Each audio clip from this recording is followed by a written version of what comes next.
Hello everyone, आपका स्वागत है एक बार फिर से मेरे वीडियोस के अंदर।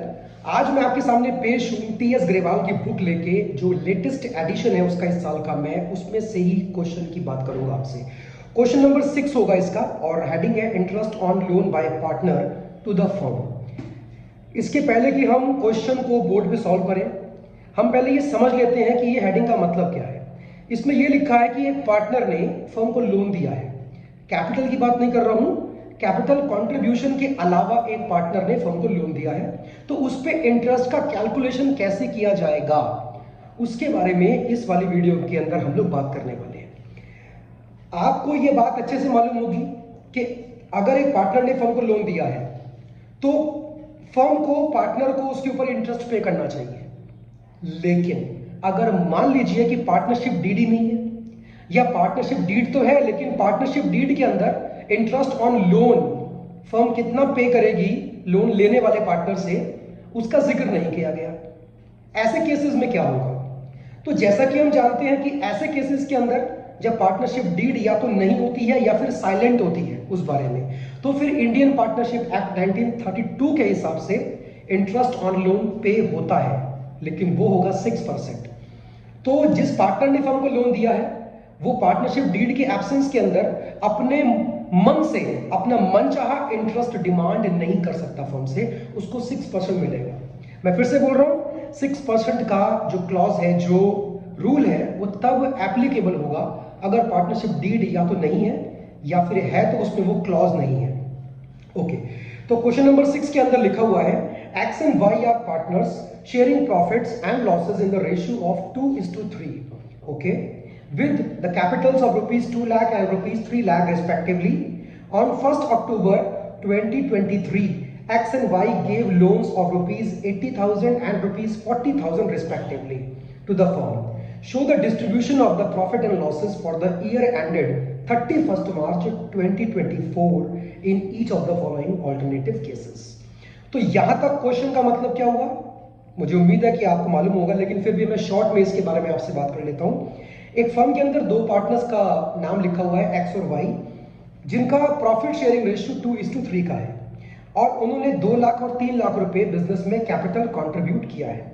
इसके अलावा इन दोनों पार्टनर्स ने 1 अक्टूबर 2023 को फर्म को लोन दिया है 80,000 और 40,000 रुपए का। ओके, आपसे वो क्या पूछा है कि आपको फाइनली फर्म का प्रॉफिट पार्टनर्स के बीच में डिस्ट्रीब्यूट करके दिखाना है। लेकिन आपको एक बात यहां पर मालूम होनी चाहिए कि interest on partners loan firm के प्रॉफिट्स के अगेंस्ट एक चार्ज होता है।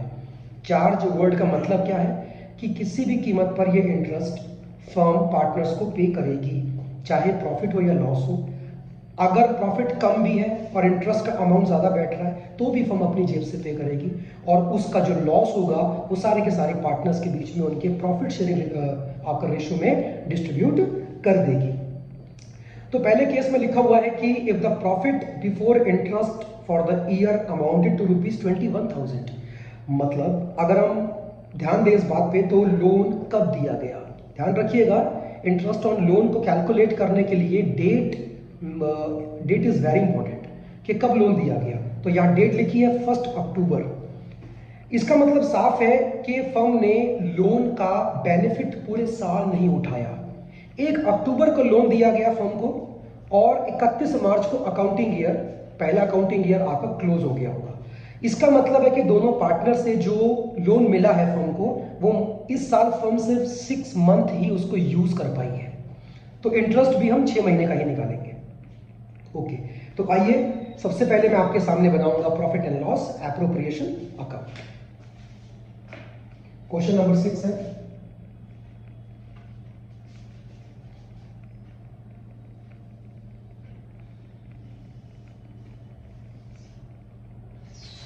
तो ये रहा हमारा अकाउंट,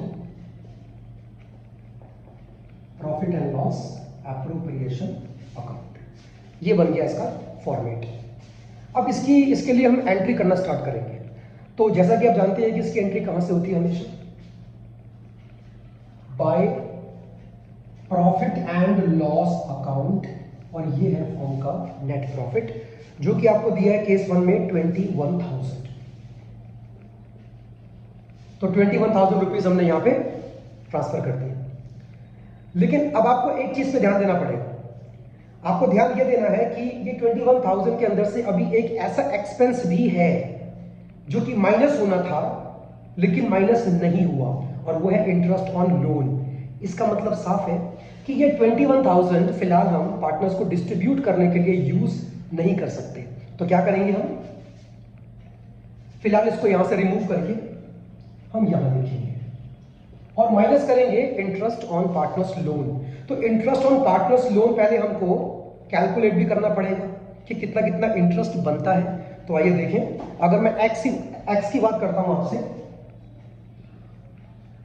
एक्स और वाई साफ साफ लिखा हुआ है बुक के अंदर के एक्स और वाई दोनों ने पार्टनर ने फर्म को लोन दिया है।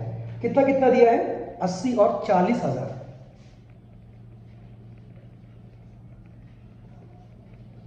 80 और 40,000। अब इसका निकलेगा इंटरेस्ट, और पूरे क्वेश्चन के अंदर अगर आप ध्यान देंगे तो कहीं पर भी इंटरेस्ट ऑन लोन का जिक्र नहीं किया कि कितने परसेंट पे इंटरेस्ट पे होगा। तो मैंने आपसे बोला मेंशन नहीं है तो 6% के हिसाब से होगा। तो 6%, 6/100 मल्टीप्लाइड बाय टाइम फैक्टर भी आएगा क्योंकि 6 महीना ही इस साल इस्तेमाल किया गया लोन का पैसा। 6/12 मल्टीप्लाइड बाय 6/12। अब इसको अगर हम कैलकुलेट करते हैं, मैं आपके सामने करता हूं कैलकुलेशन, तो भैया 80,000 मल्टीप्लाइड बाय 6% मल्टीप्लाइड बाय 6/12, तो ये आएगा 2400। 2400।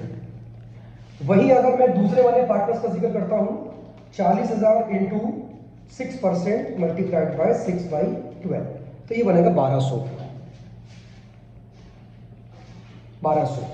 अगर मैं इन दोनों को जोड़ दूं तो ये बन जाता है 3600। इसका मतलब क्या हुआ, इसका मतलब ये हुआ कि 3600 रुपए अभी भी फर्म को पे करने हैं, और ये चार्ज है उसके प्रॉफिट के ऊपर, ये उसे पे करना पड़ेगा। तो 21,000 में से ये 3600 रुपए पहले हमें माइनस करने पड़ेंगे।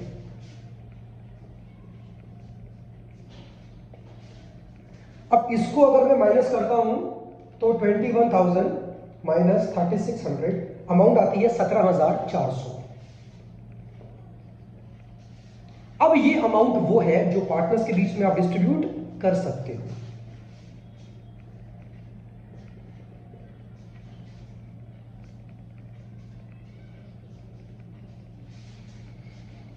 अगर आप क्वेश्चन को ध्यान से पढ़ें तो कहीं पर भी इंटरेस्ट ऑन कैपिटल या सैलरी, कमीशन या कुछ और का जिक्र नहीं किया गया। तो इसका मतलब है कि ये फाइनली आपका डिविजिबल प्रॉफिट है, ये पार्टनर्स को बांटा जा सकता है। टू प्रॉफिट, अब हम पार्टनर्स के नाम लिखेंगे एक्स और वाई।